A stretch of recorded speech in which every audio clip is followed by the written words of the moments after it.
Hi, I'm James Vowles. I'm the Chief Strategist for the team, and I'm here to answer your questions about the Japanese Grand Prix. Qualifying was difficult conditions with rain coming in and out during qualifying 2 and qualifying 3, and we ended up with more of a mixed grid than we normally would have as a result, with Vettel back in P8. Coming into race day, the conditions were lovely. It was warm, the warmest day of the weekend so far, the track temperature up at 45 degrees. Lewis in first and Valtteri in second both had great starts, but so did Vettel back in P8, making his way back up to P5 already halfway through that first lap. Coming into the chicane, Verstappen slightly missed his braking point, went across the chicane, came back on aggressively, pushing Kimi wide and allowing Vettel just to get ahead of his teammate. You now had Verstappen in third, Vettel now in fourth position, but Verstappen earned a 5-second penalty as a result of that. The safety car was brought out to neutralise the field and bring it back together again. There was some tyre debris left on the track from earlier contact. At the restart, Vettel tried to pass Verstappen. He came from a long way back, made contact, spun and dropped to last. You now had Verstappen in third, Kimi back in fourth, and our cars first and second. As the race progressed, Kimi started the round of stops. His super soft tyre degrading quite dramatically and having to drop back into traffic. So dramatically, in fact, was the loss in traffic that Verstappen, even with that 5-second penalty, was able to get out back ahead of him again after his pit stop.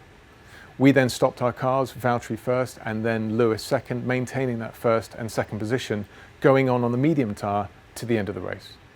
Hi Limbing, thank you very much for your question which came via Instagram, and it was around qualifying 3 and what was the reason behind putting both cars on super soft. In qualifying 3, the rain came in and out and there were strong winds in between that was drying the track. But just because the super soft worked at that point, around about 2 minutes before then, you would have really struggled to do a lap on a dry tyre. It was into conditions, and so much so that we did swing backwards and forwards between an inter and a super soft up until about 90 seconds before the cars left the garage, where we committed to super soft. There's a couple of triggers behind that. We have very good weather forecasting on the pit wall that allows us to understand that there was very strong chance of rain coming about 8 minutes into the session, and simply if you left to do another run on inter, you would be so heavily compromised and potentially in wet conditions that it wasn't worth it. These were the best conditions, it was ready for dry tyres, and ultimately we fitted super soft and it worked out very well. Mandel, thank you for your question which came via Instagram, and it was around why we chose to start the race on the soft tyre rather than the super soft like Ferrari and Red Bull. We knew that Sunday was going to be very, very warm. The temperatures were going to be the warmest we'd experienced that weekend, and blistering was going to be a problem. The soft tyre was the fastest tyre. We knew that, our competitors knew that as well. So ultimately, whatever strategy you did would revolve around the soft somewhere. The question therefore became, do you want to run the medium or the super soft? And with the warmer temperatures, we felt the medium would provide more protection against blistering. And furthermore, you tend to want to run your fastest tyre on the first into the race, in this case, the soft tyre. Irrespective of that though, what we chose to do is to run the soft first in Q2. We were always intending to run the super soft second, and we can always finish the lap, do a faster lap time on the super soft, and then move back towards that as a starting tyre. It's very difficult to run the super soft first and then run a soft second. Ultimately though, rain in qualifying 2 curtailed any further running that we could do. The track was just too slow, and we were very happy ultimately starting the race on the soft. Tim, thank you for a question which came via Facebook. It was around the Red Bull's pace and did it concern us at any point?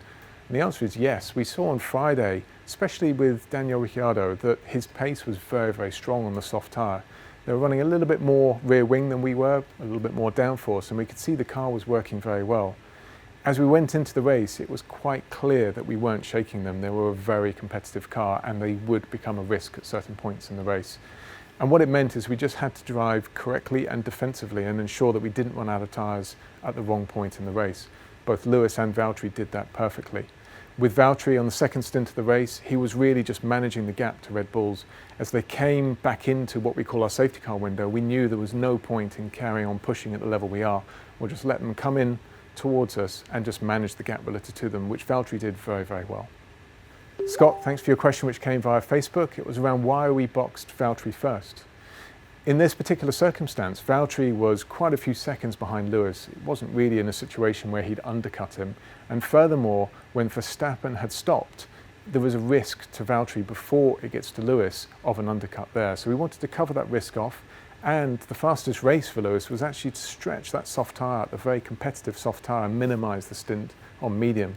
So for both of those reasons, we stopped Valtteri first, we knew the undercut wouldn't happen, and Lewis came in shortly afterwards. Glenn, thanks for your question, which came via Twitter, and it was around Valtteri. Was he struggling on those medium tyres? The answer is no. He was okay, he was comfortable, he was managing the gap relative to Red Bull. We have what we call a safety car gap, which is an amount of time behind the car where we know that if the safety car was to be deployed, we would end up either ahead or behind of another car. And Red Bull were well and truly within Valtteri's safety car window. What that means is there's no point going flat out to the end of the race. And in fact, we should just let Red Bull close back into Valtteri, use up their soft tyre, because it will make the situation easier come the end. Valtteri did a great job. Verstappen closed back in within DRS distance sometimes, but Valtteri was able to build that gap back up to over 2 seconds whenever we asked him to. Frequently, in fact, what closed that closing of the gap was backmarker traffic, for example, Hulkenberg. And often the second the two cars gets an easier ride through simply because the backmarker's already moved out of the way, and therefore you get Verstappen back into DRS.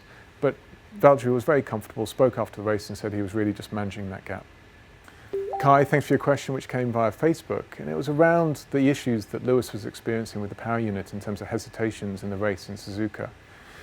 We are pushing the boundaries on all performance systems, including the power unit, in order to win races. You have to. That's Formula One, and Ferrari are doing the same. The result of that is every now and again you push certain elements of it over the limit. The problems we experienced in Suzuka weren't anything to do with the problems we experienced in Sochi. Those were fixed. But equally, they're problems that we understand and are confident that will be resolved for Austin. They didn't cost him a significant amount of performance. They're a worry, it's a sound or it's an hesitation, but ultimately there was very little lap time in it. We understand entirely what they were, and they're all resolved. Thank you very much for all of your questions. It's been a pleasure answering them again, and we'll be back with you after the United States Grand Prix to answer your questions again.